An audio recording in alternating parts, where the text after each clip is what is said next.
کہ آج کل کے دور میں ولی کتب یا شیخ حضرات کو کیسے ڈھونڈا جائے تاکہ صحیح راستہ مل سکے اور اللہ تعالیٰ کی رحمت حاصل ہو؟ دیکھیں، بات یہ ہے کہ یہ تو تلاش کے ٹارگٹ پہ ہے، اور کسی بھی انسان کو کسی بھی ولی، استاد، شیخ، شوخ کا قیدی نہیں ہونا چاہیے۔ یہ میں آپ کو بتا رہا ہوں۔ یہ ایک غلط رسم و رواج کے تحت طالب علموں نے ایک استاد سے فکسٹی حاصل کر لی ہے، جو غلط ہے۔ اگر میں اسی طرح ایک ٹیچر پر فکس ہو جاتا، اگر میں یہ خیال کرتا کہ گورنمنٹ کالج لاہور سے باہر علم نہیں ہے، یا فلاں یونیورسٹی کی باہر، یا فلاں استاد جو ہے، ابھی آپ کے سارے پرابلم اس لیے پیدا ہو رہے ہیں کہ تمام مسلمان کسی نہ کسی مخصوص استاد کے قائل ہو گئے۔ جب استاد کو اپنی گراؤنڈ سے باہر نکالا جاتا ہے تو ایک ریفیوزل اور ریجیڈیٹی کی صورت پیدا ہو جاتی ہے۔ تلاش علم والے لوگ ایسے نہیں کرتے۔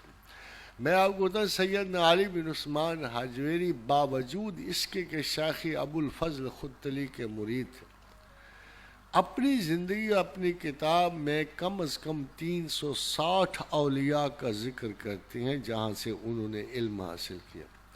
اور ایک انتہائی قیمتی بات جو انہوں نے ایک استاد سے حاصل کی، وہ میں آپ کی نظر کرتا ہوں، جو شیخ ابو الفضل خدتلی کے بارے میں نہیں ہے۔ فرمایا کہ میرے دل پہ اضطراب تھا اور میں اپنے شیخ کے پاس گیا، اور یہ ابو الفضل خدتلی نہیں تھے، اور میں نے کہا کہ میرے دل میں اضطراب ہے، میرے لیے سما کا بندوبست کیجیے۔ پھر شیخ نے سما کو بندوبست کیا۔ حضرت کہا کہ جب مجھے قرار آیا تو میں اٹھ کے چلا تو میرے شیخ نے آواز دی کہ اے علی بن عثمان، ایک وقت آئے گا کہ تجھے سما میں اور کوے کی آواز میں کوئی فرق محسوس نہیں ہوگا۔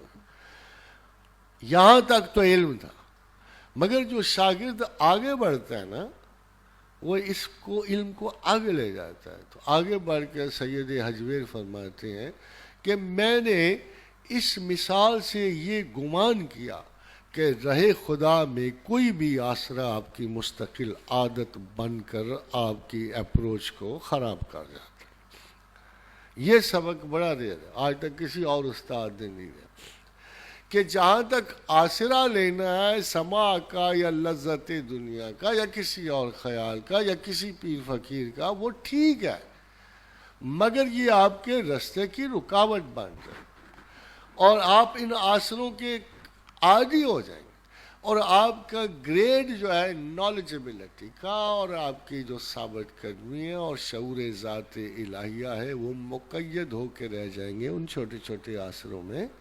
پھر کوئی ایک شعر پہ پھڑکے گا اور اللہ یاد کرے گا، کوئی کسی واقعے پہ جائے گا۔ اسی وجہ سے غلط فہمیوں سے لوگ کہتے ہیں جی بت بھی خدا کی طرف اشارہ کر دیتے ہیں۔ یہ سارے واقعات اس لیے پیش آتے ہیں کہ علم کی پروگرس کسی نہ کسی سہارے سے ختم ہو جاتی۔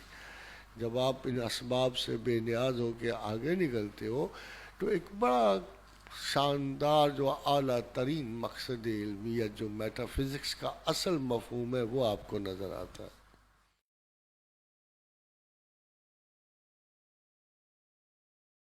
تو یہ مجھے وہ سوال بیچ میں، یہ ضروری ہے کہ آپ علم کی تلاش کریں اور مقصد علم کو کبھی نظر سے اوجھل نہ ہونے دیں۔ ہو سکتا ہے کہ ابتدائی طور پہ ایک اچھے شریف آدمی سے سراغ ملے، پھر کسی بہتر سے ملے۔ ہمارا تو یہ حال ہے کہ آدھا علم ہمیں جو مغرب سے مل رہا ہے، شیاطین سے مل رہا ہے۔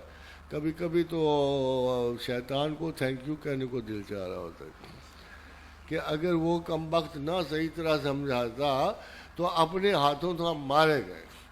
تو آج کل دیکھو جی، مکر خدا ایسا ہے کہ شیطان سے بھی نیکی کا کام لے رہا۔ دس از موسٹ ڈراسٹک، حیران کن بات ہے۔ ایک طرف تو دجال کی امیج ابھر رہی ہے جو شیطان شیطنت کے بارے میں اختیار کر رہا ہے، اور دوسرے طرف ہمارے جیسے تھوڑے سے چالاک مسلمان بھی ہیں جو اس سے علم لے کے خدا کو جا رہے ہیں۔ تو یہ کنٹراسٹ تو جاری ہے۔ تو علم کے لیے کسی چیز کا تعین نہیں ہو سکتا۔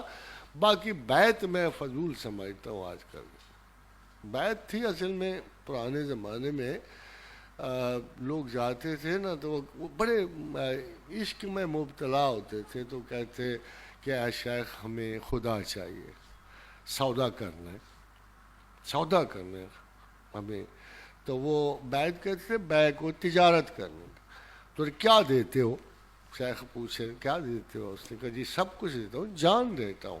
تو چشتیہ فقراء میں یہ تھا کہ وہ کہتے تھے جب وہ بیعت کرنے لگتے تو وہ کہتے تھے کہ دیکھو یار قربانی سے پہلے بال قربانی اگر دینی ہے نا تو پہلے بال کٹاؤ گے. وَلَا تَحْلِقُوا رُؤُوسَكُمْ حَتَّى يَبْلُغَ الْهَدْيُ مَحِلَّهُ، کہ بال ضرور کٹواؤ، قربانی جو دینی ہے تو اس کے یہ کام کرنا پڑے، ہلکا کرنا پڑے گا. تو آپ نے دیکھا ہوگا کہ چشتیہ فقیر عموماً ٹوپی کی ضرورت سے بے نیاز ہوتے ہیں، گنجے سر رکھے ہوتے ہیں. یہ تبھی تو یہ تنکوں والی ٹوپیاں زیادہ آ گئی ہیں کہ ان کو حکم دیا جاتا تھا کہ اپنے بال چال کتروا دو. اور چشتیہ میں اسی لیے کوئی خاتون فقیر نہیں ہوئی کہ اس کو بھی بال کتروانا. تو یہ اصول تھا اس وقت. مگر جب یہ ہو جاتا تھا اور لوگ اپنا دست ہاتھ جو ہے فقیر کے ہاتھ میں دے دیتے تھے، پھر ان کی آزمائشیں، ان کا چیک اپ جو ہے استاد کرتا. Not these days, it's very dangerous time. اور کسی بھی استاد کو ایک مکمل حیات کی ذمہ داری نہیں سونپی جا سکتی. ایک تو آپ جج نہیں ہوتے کہ کسی کو کیا آتا ہے، ایک شہرت عام نہیں ہوتی جیسے خلق اللہ تعالیٰ کسی کو عطا کر دے کہ واقعی کہ خدا کا دوست ہے کہ نہیں ہے.